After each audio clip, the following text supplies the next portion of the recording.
have this very special guest on our Monday Night Live. What's today's date? Today's the 5th of July. Am I right? So, 5th of July edition of Monday Night Live. So tonight's guest was born in Los Angeles, lived in Portugal and in the UK, but third generation in Zimbabwe. He has worked in the plastics and recycling industry as a director of HR and auditing systems. He was awarding for the US Embassy for 10 years, a volunteer at Kidzan for children with cancer. He's a 2013 BMW qualifier.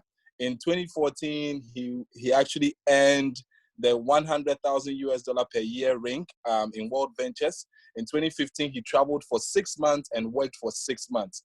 In 2016, he qualified for the Mercedes-Benz. 2017, Volunteer of the Year for Children in Need. In 2018, front cover of the Voyager magazine. And in 2019, he earned the rank $1 million lifetime earnings in Worldventures. Ladies and gentlemen, we're privileged to have the one and only international marketing director, my good friend, my mentor, Mr. Anand Patel. Anand, good evening and welcome to the call. Good evening, buddy. Thank you guys for having me. What an honor to actually be selected to be on your guys' call. I hope everyone's well, and I'm excited to be here. It's amazing. Thank you so much for taking time out to join us right here. We're going to go straight into it right now. So, there's so many people on this call, and I'm sure, most of them probably might have heard your name, but we really do not know who Anand is. I mean, especially for those that joined this year. You've been in Ghana before, but for those who joined this year, they probably want to find out who is Anand? Who is Anand? Who is Anand Patel? Anand Patel's confused. Anand Patel, I think, is just a combination of good, bad, patient, impatient. It's a bit of everything, but I think it's generally, hopefully what people would see, or what I usually feel, is a happy person to be around, to be grateful, and simply absorb all the good stuff that's happening in the world. I mean, there's always the bad stuff we can focus on, especially right now, and coming from Zimbabwe, it definitely is. But I'm just the person that saw this information, I got excited about it, had a background in plastics manufacturing, studied in more of the laboratory biochemistry kind of field, ended up doing plastics manufacturing and pot making, enamel pots and pans. I used to make that, all that, and then got involved with my cousins on a plastics project and really got passionate about that. Ended up going to study again, or a bit more with Rhodes University through correspondence, about environmental education and things like that. And that really led me to be appreciative of, things that we have, the environment, the decisions we make every day have a consequence. And that's who I became. And then I saw Worldventures. So yeah. Okay. So about seeing Worldventures, I'd like to find out, when did you see Worldventures? First of all, I'd like to know, how did you chance on it? Were you invited for a Big Short meeting, or was it weird. meeting? Okay, so first of all, I was at a personal development, a seminar. It was held at the local Celebration Church here in Zimbabwe, so I was there. And I was just attending it because a friend said, oh, she's going to go. So I said, okay, I'll go. And I was walking down the stairs, and lo and behold, there was a young teenager there. And he just literally walked up to me and said, hey, do you like traveling? And I was like, what a weird question. I was like, yeah, of course I do. I mean, why? And he's like, oh, my mom, my mom's doing something, and, if you like travel, talk to her. And it was just kind of weird. And I said, okay, cool, whatever. Now, I didn't know who he was, at that stage. And I didn't know our families knew each other either. But nonetheless, it just kept on niggling away. And I got back to work and, got into routine again. And a couple of weeks later, it literally popped in my head again. And that's exactly what happened. And that's when I said, oh, wait, let me call this number. And the number happened to be Dr. Bowers' surgery. And Dr. Bowers is a surgeon here in Zimbabwe who was actually educated and mentored by my uncle, Dr. Bhagat, who was an orthopedic surgeon in the country before he passed away. And that's why I ended up following through and saying, okay, fine. I kind of know the family. My family knows the family. And then Colette Bowers is my sponsor. And she's like, I said, what is it? And she's like, I can't explain it on the phone. Typical, I can't explain it on the phone. And I'm like, well, I don't understand. Is it about writing for travel? Because I do anyways. I do that as a pastime. And no, I can't explain it. If you want to know more, you'll have to come see me. And her office was in town, like in the CBD area, central district. And I'm like, what? I said, you want me to go into town now? I was like, this woman's crazy. So somehow I booked it. I really wasn't too bothered about it at all. So I didn't even make an effort to like get ready. Like I literally left the gym in my tracksuit, looking like a homeless person, all sweaty. And that's when I went to the meeting. And I sat down in the office, and it was just her and me, and she showed me the deal. I didn't understand any of it besides the travel. I've never been in network marketing, so I was like, I don't know what she's mumbling on about. Cycle, $100. I was like, who the hell cares about $100? I don't have time for this stuff right now.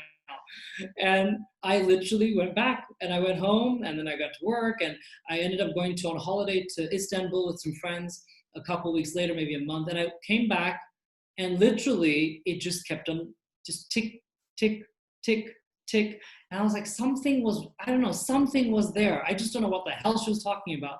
So I called her back, and I said, hey, you probably don't remember me, but I'm Dr. Bhagat's nephew, and I met you about 3-4 weeks ago, whatever it was. Would you happen to be having a presentation somewhere else that I could, meet some more people? And she said, yes.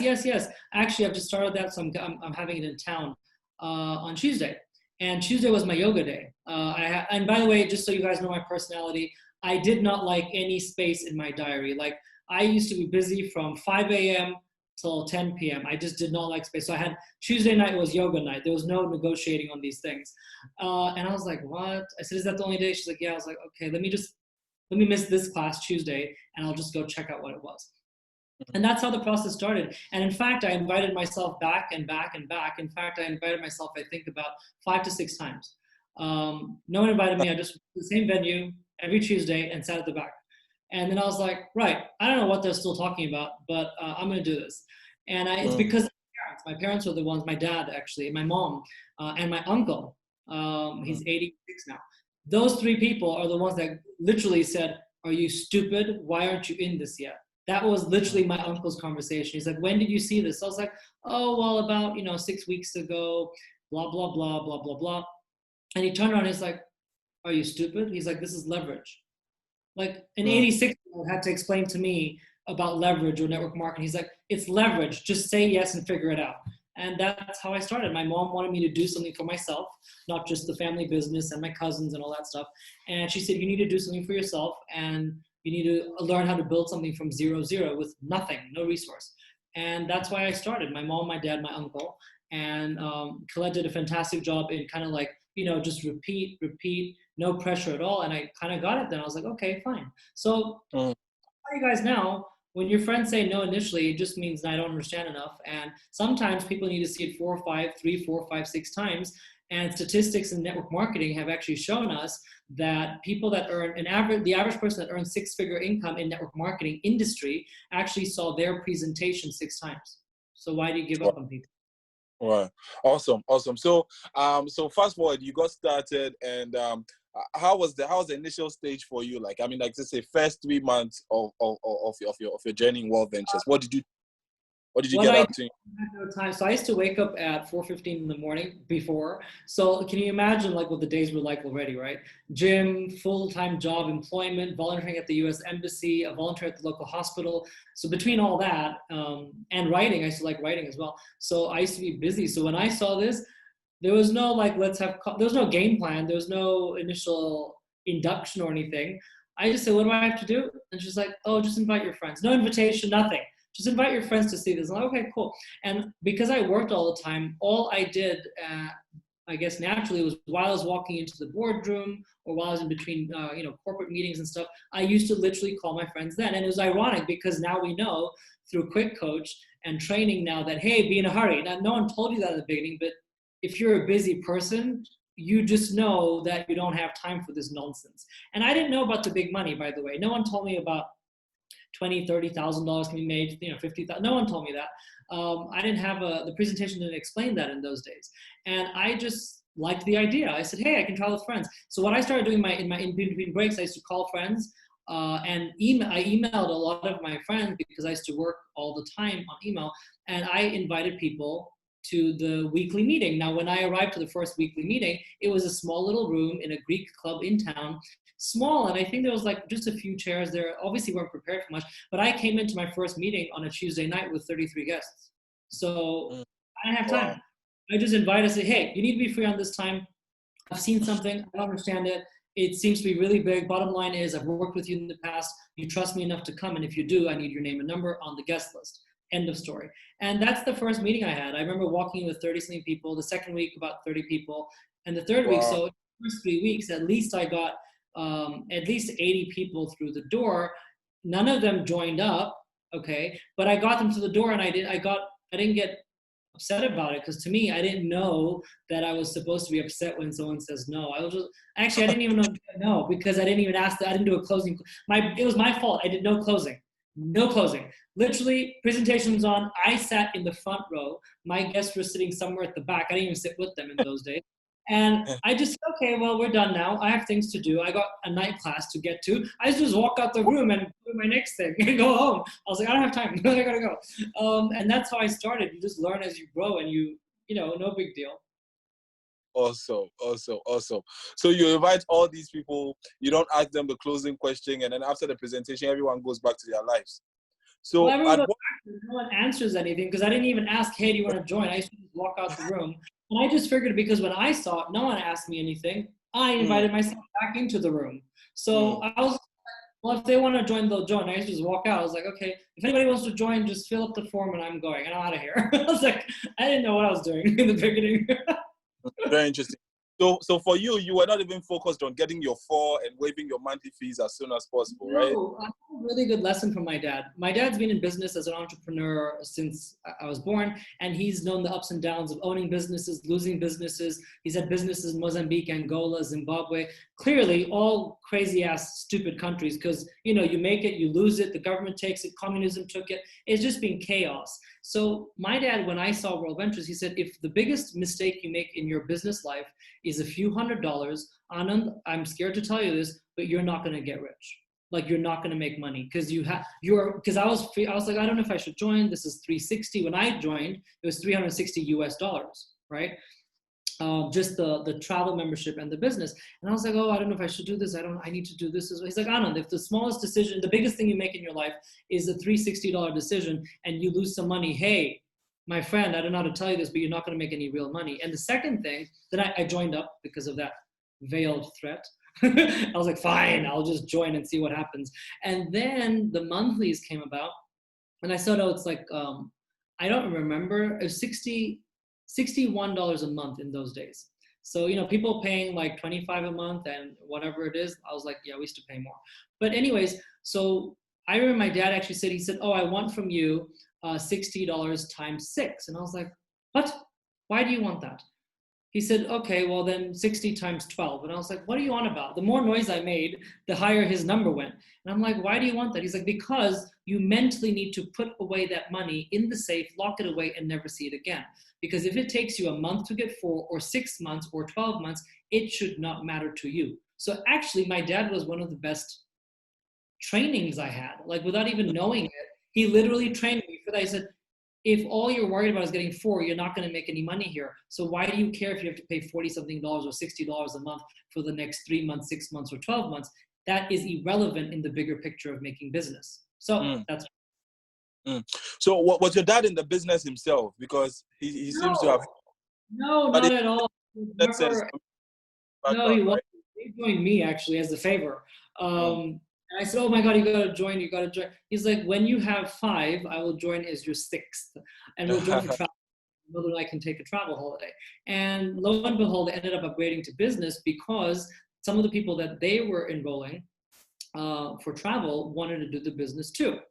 So they upgraded for business, and then he got addicted to the personal development, the trainings. So that's what he liked. But his was not to do with Worldventures or network marketing. It was literally just pure entrepreneurship wisdom, those principles. Awesome. So when did you start actively building? I mean, when did you realize how big this is, I actually started building, okay, so even though my first meeting was like, I didn't close it, I started building when I joined. So when I joined, I said, what do I need to do? Oh, invite. And I'm always the project kind of person. Like, if I haven't made the time in my diary for a long term, so we're in July now. If I have to, somebody actually asked me to join another little venture with them, and I literally turned it down, because I said, if I cannot plot in the time into my diary from now till December, till year end, then there's no point me committing to it. That was my logic. But so when I joined Worldventures, I knew, hey, I can allocate one or two evenings a week. So basically after working hours, and I could definitely do it 1 or 2 lunch breaks. And I used to only take 20 minutes for lunch anyways. I didn't have coffee breaks and tea breaks. I just did lunch.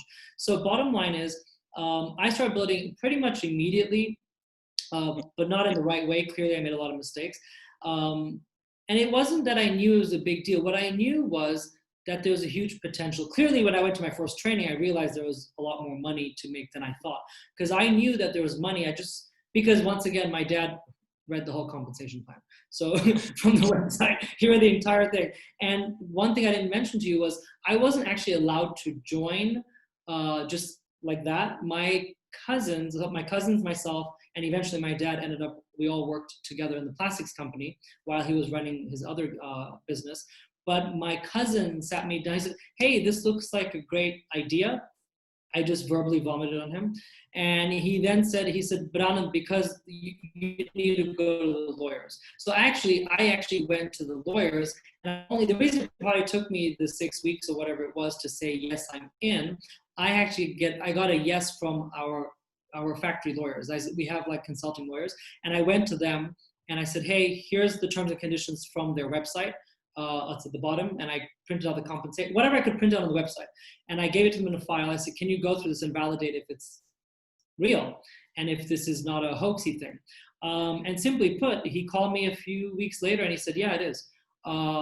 Yeah, join. And that's when I said, oh, okay, so I don't mind spending about 2-3 hours a week dedicated to Worldventures and whatever this Worldventures thing is. And eventually, I never missed a weekly presentation. So from the day I joined, 9 years 9 years plus ago, I literally have never missed a weekly presentation ever. Interesting. So I'd like to find out, what are some of the challenges that you've had to deal with building in a market like Zim? I mean, Harold, you don't have to like tomorrow, do you? Because that might take the whole day. No, this is Zimbabwe, dude. We always have issues going on. So some of the issues, let's give examples. 18-hour power cuts, but that's common, in other places in Africa. Petrol lines for cars that last 24 hours, 36 hours, 12 hours. People sit in lines on a Friday night so that they can get petrol before Monday work. That's been a common thing. When Sachin came to Zimbabwe, he literally saw the line and he said, what's going on? Is there something going on? I was like, well, that's just our normal petrol line because there's a shortage of petrol. And that's been ongoing for ages.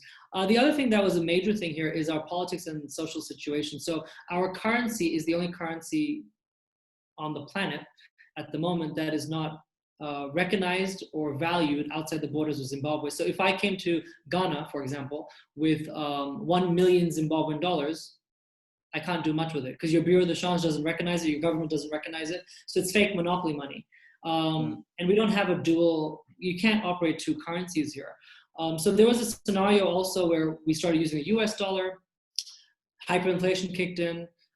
Just during COVID times, our exchange rate went from like 40 to 1, 40 Zimbabwean dollars to 1 US on the black market because you cannot get money at a bank. You have to do it illegally in black market. But it shot up to 105 to 1. So people complain about, oh, our exchange rate went up and oh, this happened to us. I'm like, dude, since COVID, ours went up by 120%. That's inflation. that's what you call inflation. Price of goods just skyrocketing up and people's incomes not going up. So, that's some of the realities we've had to deal with. We've had military coups where governments I was actually at the airport. I was flying back from Durban from a team expansion event and I was speaking at that. And I literally at the airport, I got to Joburg and someone phoned me. They said, don't get on the plane. Don't get on the plane. There's tankers on the streets and there's fires in the streets. And I was like, I'm at an airport in Joburg. Like I have to get on the plane. My family's back in Zim. And I got to a country where it was empty. It was like coming to a bomb shelter. Like there was no humans on the roads.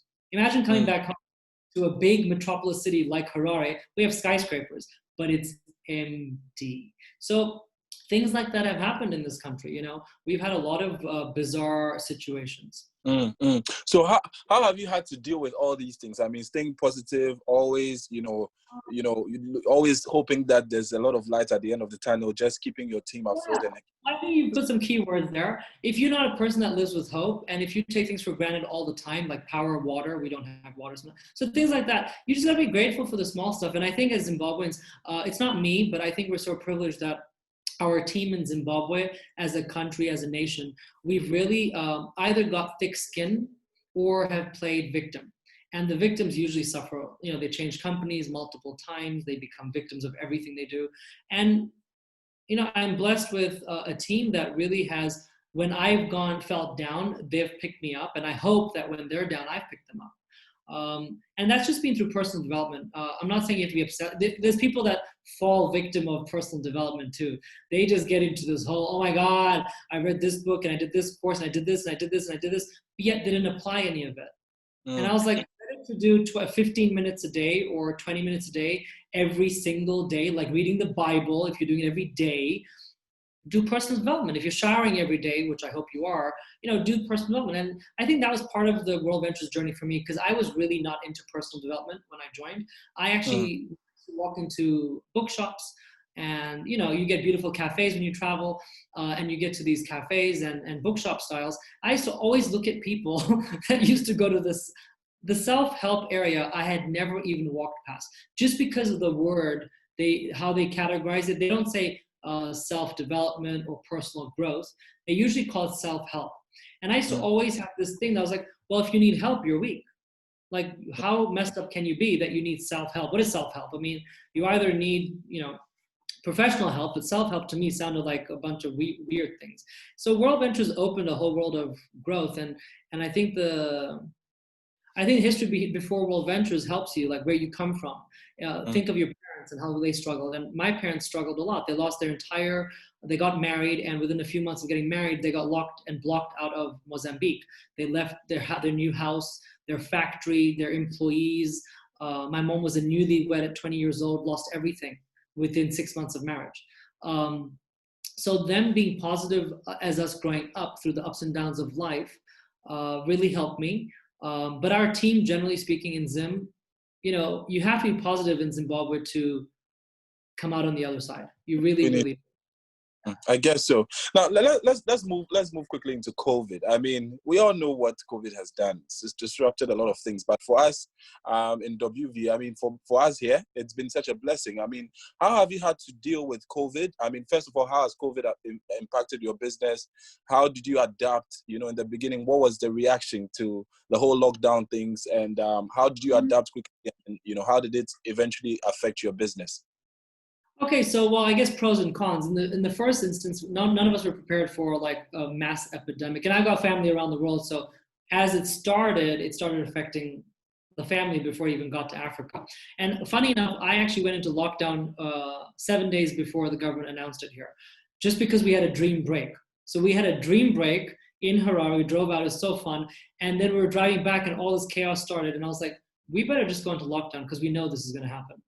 So the mental preparation was already there. Like, it wasn't like oh my God, everything's shutting down. Because we kind of knew it, because, if you're in touch with current affairs, this happened in Asia a couple months before. So we knew 5-6 weeks before. But on the business front, the silver lining has actually been that I think the big meetings we used to have in Zimbabwe became quite famous, or infamous, should I say, because when we had bank meetings or weekly flagship meetings, as we call them, we were getting 200 people at peak a week. So we were good at inviting and filling up the room. It's just because of foreign currency, banking regulations, and all that stuff here, we weren't able to sign up people that fast anyhow, even if we did the big meetings. But the big meetings were almost allowing people who were not putting in production to hide behind the glitz and glamour of big meetings. And Zoom, or at least COVID, has now shone a light on our massive teams and make you realize that actually they're just a handful of people doing the work. Because what happens now is it allows each of us to step up or step out of the way. Because now, if you're not on Zoom, you're pretty much not building your business. right? Mm. If you're not actively presenting, you're not actually building your business anymore. Whereas when there's big meetings, there's a presenter, there's music, and there's 100 people. Whether you invite people or not, it doesn't really show because there's so many other people. So this really allowed a few of us to step up and say, hey, you know what? We're going to lead this anyhow. So what it did for us was it built a sense of its speed, because when you do a live meeting, set up this, that, and it's not, by the way, when things go back to normal, we're going back to our live meetings, because the energy and value of live meetings is not replaced. Like almost like the training events, right? Like you said, there's just, you cannot put a price on the event, but we're not going to let go of Zoom, because now in 20 to 25 minutes, we can do a presentation in and out, in and out, in and out all day long. We're having fun doing that, and it's brought about the young energy, which we all need to do, because I'm a technophobe, and it really forced me to say, right, I need to figure this out. And within a couple of days, we were all, within the week actually of the first lockdown, we were all kind of like, okay, shut the house party down, because I had one every Friday. My other member down the road had one on I think it was a Tuesday. Bank meeting was on a Thursday. So we had set schedules. So we just moved everything to Zoom, slowly but surely. And yeah, within a few weeks, we were up and rolling. You have a lot of old people in your team. How have they adapted to using Zoom? That for a fact. Some of them have not adapted. What they've done is they've very cleverly leveraged themselves on some of their younger members. Okay. So, they all have a couple younger members, or maybe their children are in it, for example, their daughter or something. And that's how they've done that. And besides that, yeah, I mean, that's what they've done. Literally, there's teams that I've got where they're older people. They don't even use their phones properly, but they've got their, daughter and son-in-law, for example, to figure out Zoom and, get onto them and things like that. So that's worked out really well. But the older ones who are kind of like, because of lockdown, they're not near someone, and they're, you can't move around too much, obviously. They really just haven't logged in. That's the sad part, is we kind of miss their faces now. And those that want to learn are asking the questions, and those that do not, you kind of cannot waste time with them, unfortunately. Awesome. So, I mean, I know you for a fact. I follow you on Instagram. I see all your travel pictures. You are just living this product full time. And I want to find out from you, I mean, has that got anything to do with your success in the business? Because you see, majority of the people in this business, and most of the time, we get carried away with the money or by the money, and we even forget that we've signed up to a travel and a fun club. How has living the product impacted your business? And I'll tell you one thing, guys.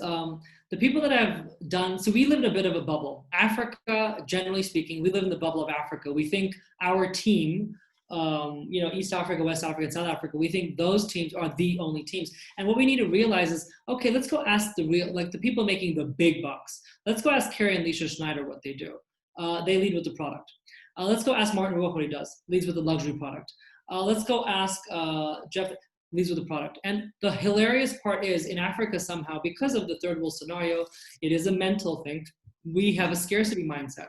And by we, I don't mean me, and hopefully not many of my team, but there is scarcity, it's there. And that somehow inclines us to think of money, money, money, money, money. But one thing we forget is money is not the end all and be all. And money, if that's not your end goal, if money's your end goal, you're not going to make money. God has a hilarious way of taking away money from you if all you're focused on is money. In fact, money is the most unsustainable thing to focus on. So why do I say that? Well, money will come when you know your end goal. And lifestyle, I mean, the number one thing is, are you inspiring your team? You can do that by two ways, and you have to do both ways. One of them is leading from the front in the business, by doing the business, by proactively being available, etc. Number two is they need to aspire, you need to aspire to inspire, okay? And that was taught to me by some of the top Asian leaders that are making buckets of money, and they just travel. And that was because when my team sees me online, if they see me on WhatsApp status, I'm not very good at social media like you, Harold. You're like the god of social media. Yeah, right. But I just post food, family, and travel. And I want I used to come back from trips. I used to walk into the next, weekly meeting or whatever, or just WhatsApp the team to say, hey, I'm in town again. And used to see the new, like, they're like, oh my God, I want to go on trips like that. That's all they ever talked about.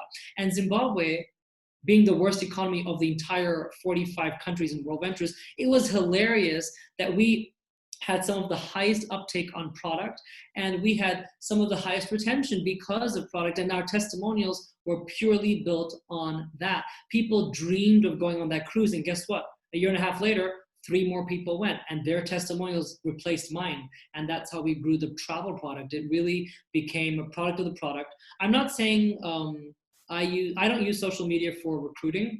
I just haven't had that so far, because before Worldventures, I traveled a little bit before. You know, we had family reunions. We were blessed to have family overseas. So even when we went overseas, it looks glamorous, even though we're staying at someone's house.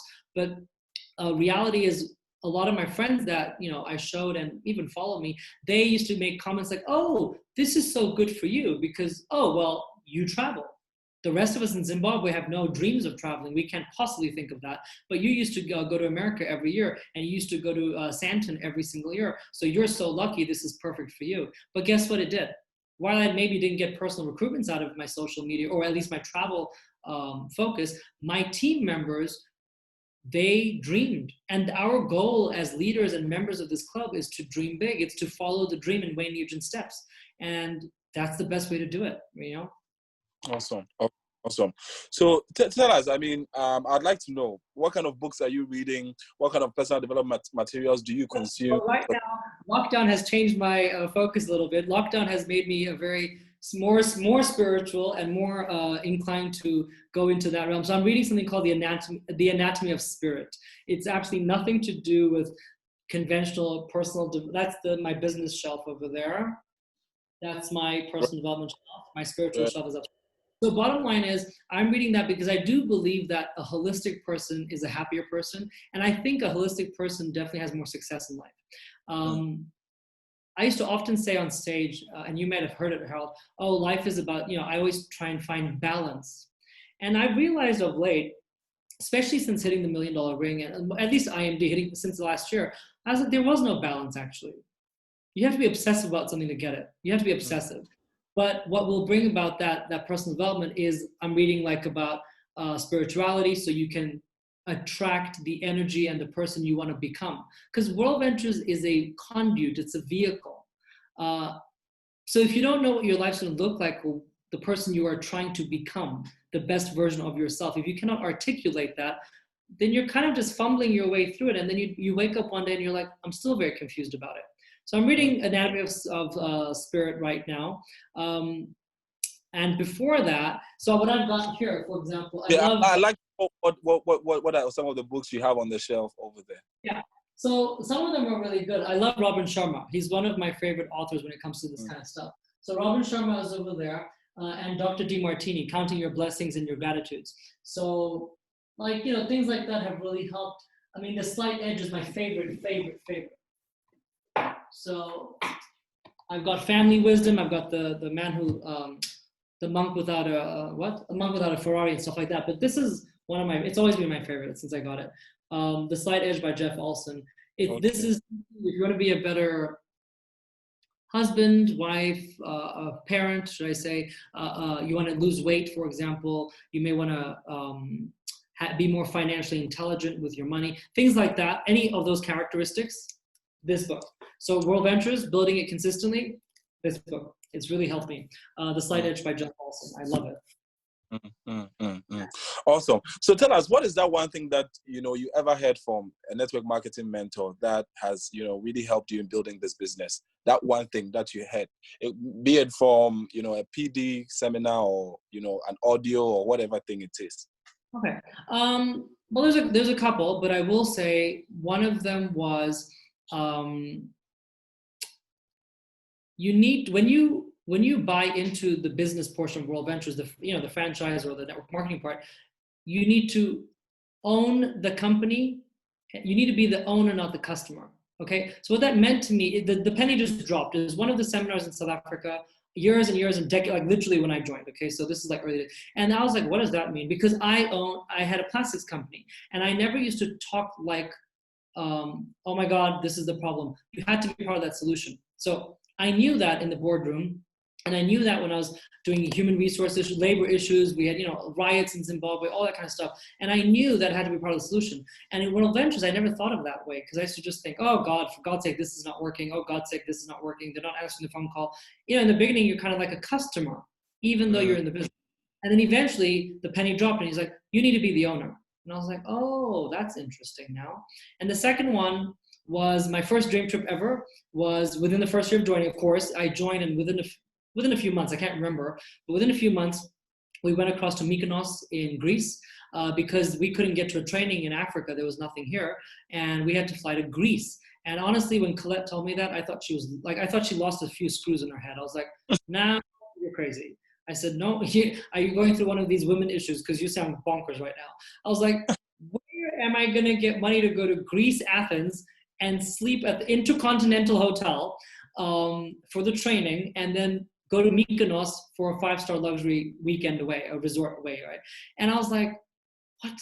And she said, oh, we're going. And I just, I didn't whine about it. I said, okay, yeah.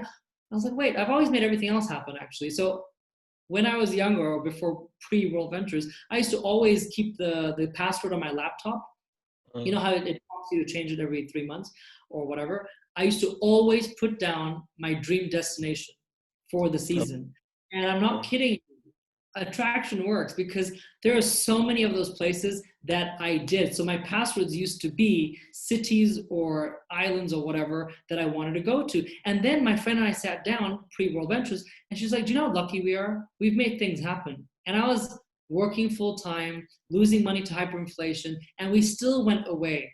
We still used to drive 5 hours to the safaris. We still used to go across and jet across to South Africa and Zanzibar. And the weirdest things, because if your dream is to have, travel was going to be in my life, whether it was World Ventures or something else, it was going to be there. I'm just blessed beyond measure that it was World Ventures, because I always had it there. So yeah, that's, I don't know where I, but anyways, very well. So we just have a few minutes to go. I'm going to allow for, I'm sure there are some people on the call who are itching to ask a question or two. So I'm just going to allow for a few questions. So if you have a question, okay. So Emmanuel has his hand raised. I'm going to allow Emmanuel. Emmanuel, you can unmute yourself. You have the floor. Hi, Anand. Good evening. I'm just, I don't know, since you started talking, I've just been amazed. Like, with all the economic situations there in Zimbabwe, how do you get to push yourself to get people to sign up? Like, when I'm hearing all the economic situations, I'm like, if this was going on where I am, I don't know how to sign people. But if you've been able to do it, I don't know, how do you do it?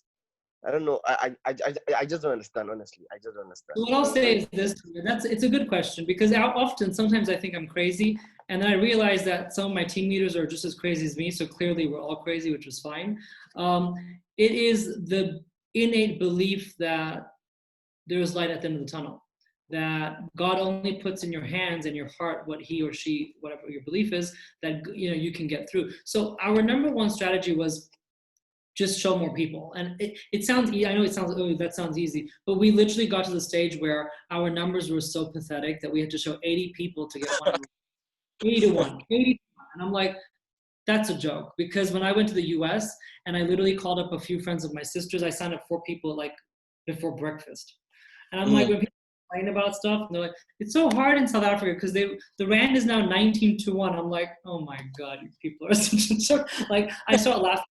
And I think it's relativity, but the mental stamina was the following, that because we led with the product, you'll be amazed. The human condition is built to dream.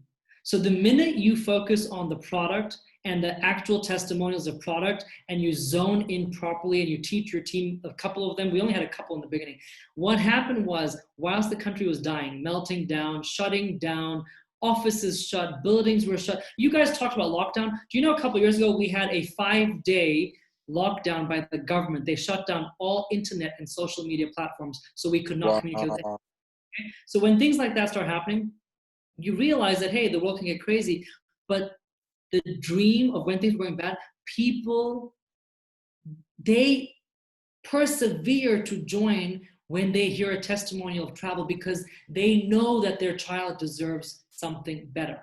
So money never made it for us. Money never made it because guess what? When they don't make money in their first month, they quit, right? When they make $2.50 on a silver membership, they quit.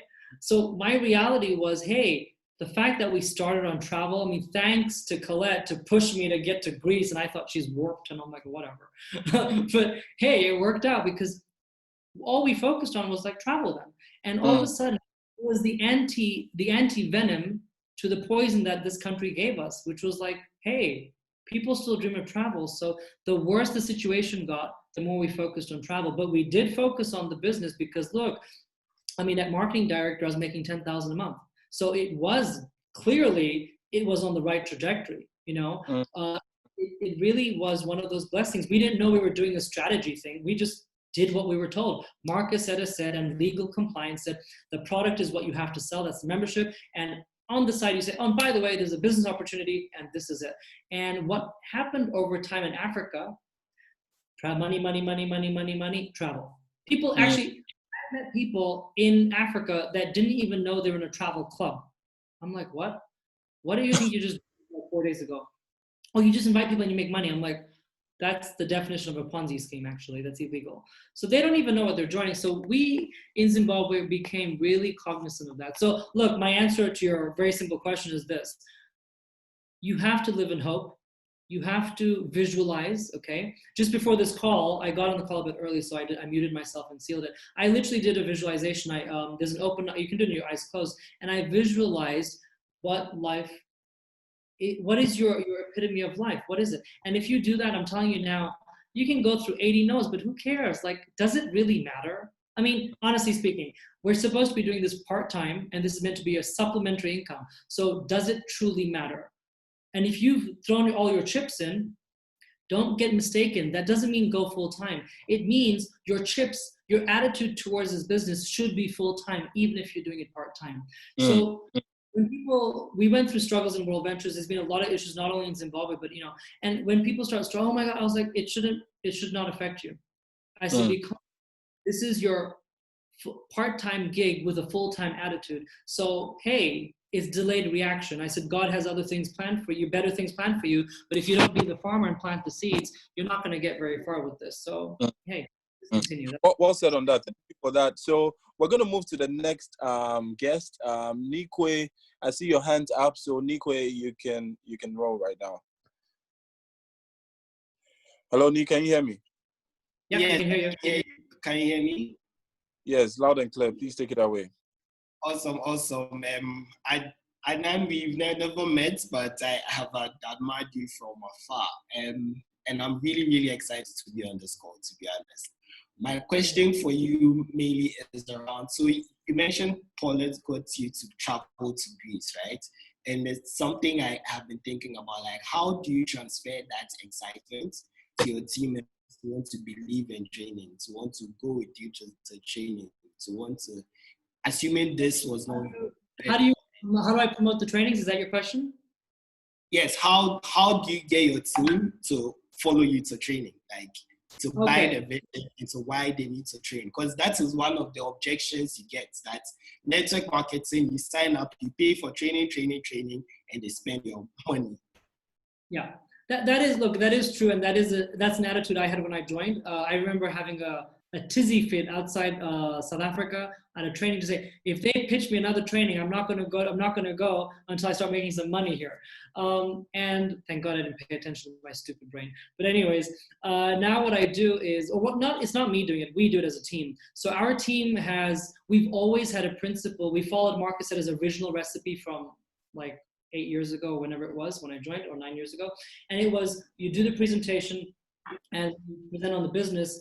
We used to use that opportunity to promote the next training. So for example, I'm about to drop, I haven't done it, but tomorrow I'll be Dropboxing the team. It's a presentation, but we actually embed into the presentation one pure slide. That's the view. And what we do as a team, we've always done it actually, is we show 1 minute of a video of the view, for example, or boot camp. You know, the recap videos on YouTube.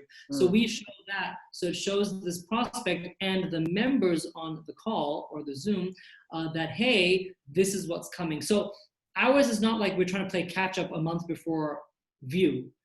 This week, we're starting with View until November. So we have enough time to build into that, number one. Number two is, hey, sometimes it's just messaging them. And most importantly, it's never giving away, never summarizing the details, never retraining them on what they missed out on.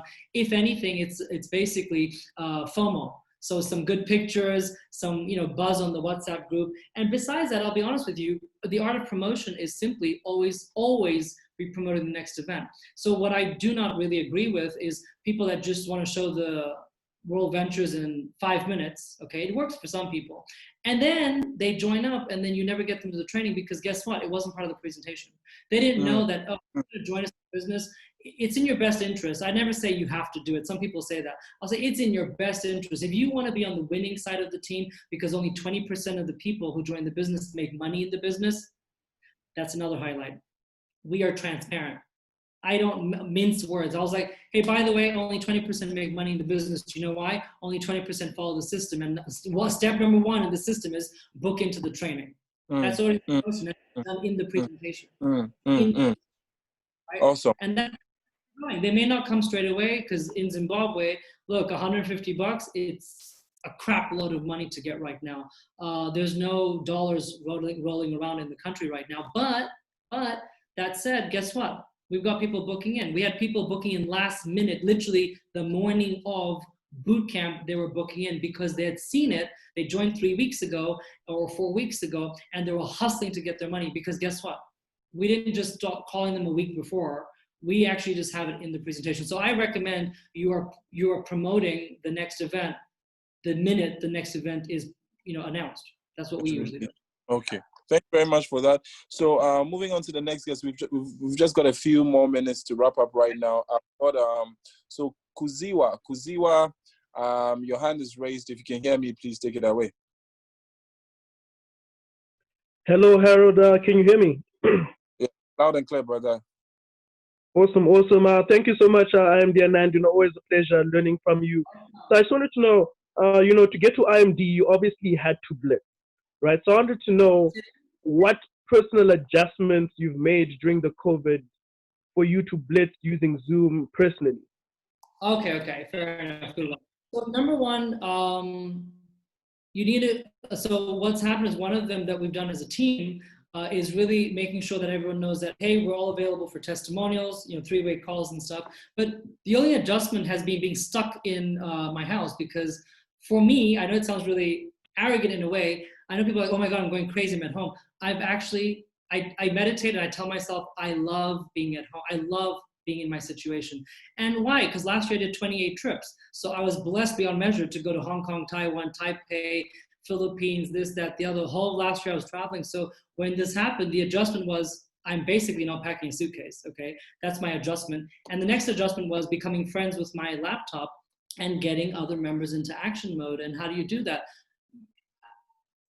You cannot help someone that doesn't want to be helped. So I messaged everyone in my group, not my entire group, just the group I'm working with, obviously. And I just said, hey, look, just letting you know, I'm here to support your efforts. The words I used were support and effort. I'm here to support your efforts, not, babysit you and do the work for you. And so therefore, if you are showing your 1 to 3 people a day, let me know, if I'm available, I jump on, that kind of thing.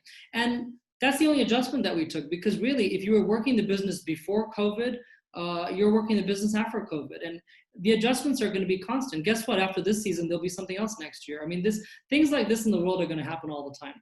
The major adjustment was a mental adjustment, and that's it. Once you just click it in place, you're pretty much like, okay, this is home. This is the office. I love it to bits right now. I'm blessed because I'm actually at home with my family, eating home-cooked food. I lived in 5-star hotels most of last year, so hey, this to me is fun. Awesome. So we've got Pastor Lucky coming all the way from South Africa. So Pastor Lucky, if you can hear me, you can go right now. Pastor Lucky, you have the floor. Hello? Yes. Can you hear me? Loud and clear. Hello? He's muted himself. Yeah. Again. There you go. Right. Let's go. Yeah, thank you. My question is that I wanted to ask Anel that where is your market? And as an IMD, do you still face the rejection?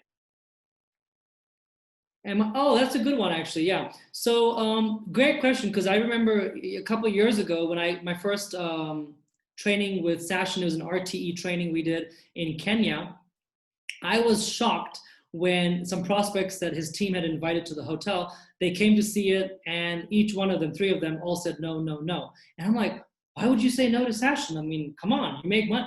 And you realize one thing, it's a numbers game. It's the same number. Whether you're a senior rep or a qualified rep or an IMD, it's not going to change anything, okay? You might get a little better over time, obviously, and people usually join if you entice people, but I have a really funny habit. I try and do what's duplicatable. So if someone says, how much are you making? People will say, oh, well, I make a 6-figure income. I don't say that. I say what I said when I was qualified. I'll just say, hey, I'd love to tell you, but officially I can't really tell you legally. But the most important question here is I'm showing you so you have an opportunity. And if my results affect if affects your decision, then you're probably not the guy I'm looking for right now. So your confidence will get better, but your numbers and rejections are constant. I mean, I have shown tons of people, right? And I've had in the past few weeks or whatever, maybe about COVID time or in the past 2 months, I had about 6 people join up and personals. And guess what? To get those 6, I had tons of people who don't reply they don't give me an answer. So that's going to happen anyways. It's nothing to do with rank.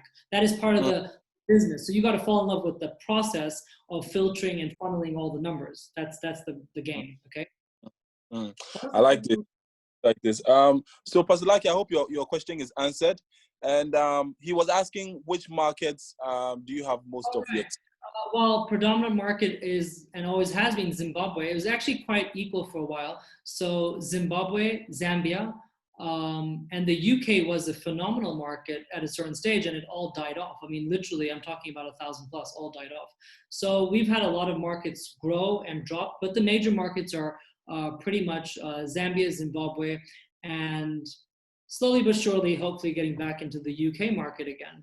And there's sprinklings everywhere else. We have Ghana. Ghana has, I think, a couple people in RMD Avila's team or IMD Helen's team.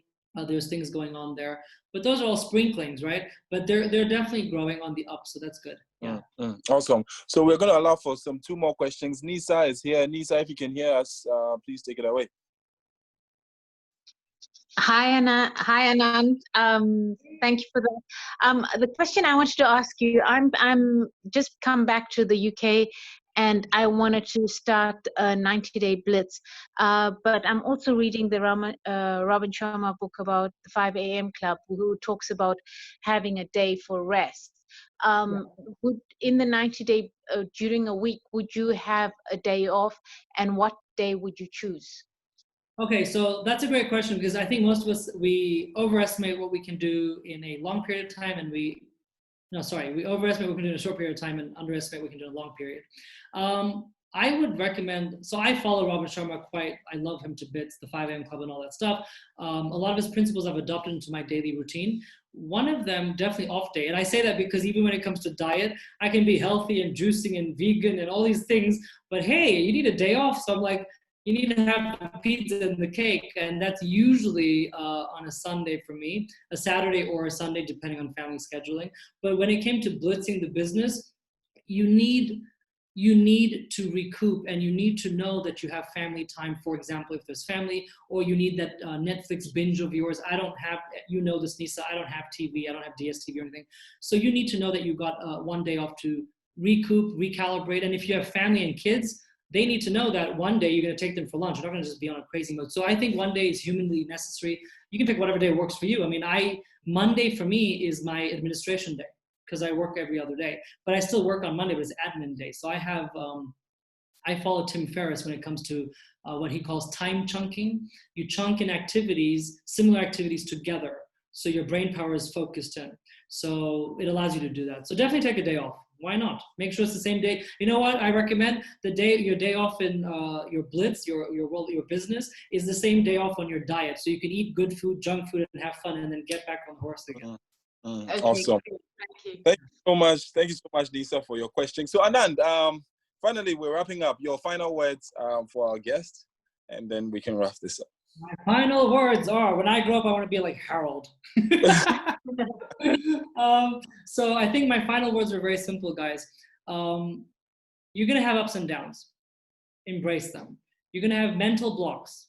Embrace them. Don't wallow in them. Embrace them. In other words, Buddhism has a very interesting concept that I'm just saying, mention this because I'm watching Netflix episodes on Buddha and his story. And it's interesting because he said, if you talk about anything to do with the past, someone stole money from you, someone stole a prospect from you, you're not where you want to be, you thought you'd be better off by now, blah, blah, blah. That's past. So that's the past. If you are futuristic about things, have goals and dreams and aspirations, that's future. But the only time you can change the person you are and be the best you can be is in the present. So therefore, instead of spending too much time in the future and too much time in the past, focused on the present. So my number one thing to you guys, and I hope all you get out of today is the following. Don't think any one of us on stage that have made some money so far. There's people making 10 times more than me. So there's people making way more than us. And you don't need to compare yourself. But you're going to have the day that you'll realize that all of us on stage, and Harold being one of your leaders, the top leaders in Ghana, will realize and agree with me that, hey, we're not perfect. We had the days that were off, but guess what? I'm so glad that I had the brainchild to book a dream trip from a dream trip. I was always in that mode, even if it was far away because of budgets, but I was always, and I knew when things were going tough, I said, oh, thank God I'm going away next month, that kind of thing. But don't beat yourself up about it because it doesn't pay very well. If you beat yourself up, you become your own victim. And you spend so much more time and energy in that mode. Oh my God, I should have had 30 more persons. Oh my God, I should have done this. You just say, I accept where I am. I've learned my lesson. I can now live in the present. What can I do today? Let me make 5 calls today. Take it piece by piece. I think most people that fail to see the amazingness in them and the light in them is because they're overwhelmed. And that's because you live in the future and you live in the past. And I'm a victim. The reason I study these things, or I'm studying it now as well, is because I'm trying to build my presence. And I've been doing it for years though, okay? So that's the difference. To get to IMD, trust me, it took a lot of meditating and a lot of live in the present, focus on this right now and not everything. Because I kept on saying, by now I should have got this. By now I should have got this. By now I should have, done a whole bunch of other things. And it just doesn't pay very well. Just be kind to yourself. Don't be soft on yourself. That's not the same thing. Don't be a weakling. Just be kind and say, hey, I accept who I am. I am exactly where I need to be today, and that's where I am. And let me just get on with it. And that's it. Oh, amazing, amazing, amazing. A standing ovation. Compared to you, like if any guy stands next to Harold, you feel short and ugly anyway. So if we compare ourselves, it's not going to do very well. Be happy with yourself, right, guys? Thank you so much, Anand. Thank you so much. Cool. It's always a pleasure to have you. And I'm sure our guests have heavily been impacted after the bootcamp session over the weekend. So it's a pleasure. Ladies and gentlemen, you've just heard from one of our top leaders, international marketing director coming all the way from Zimbabwe, $1 million earner, IMD Anand Patel. Thank you so much for taking time out to be on our Monday Night Live. Same time next week, we're going to be back with yet another. Keep your IDs right here. Thank you so much. Have a good night. Thank you, Anand. Thank you. Good night, Harold. Season. Bye.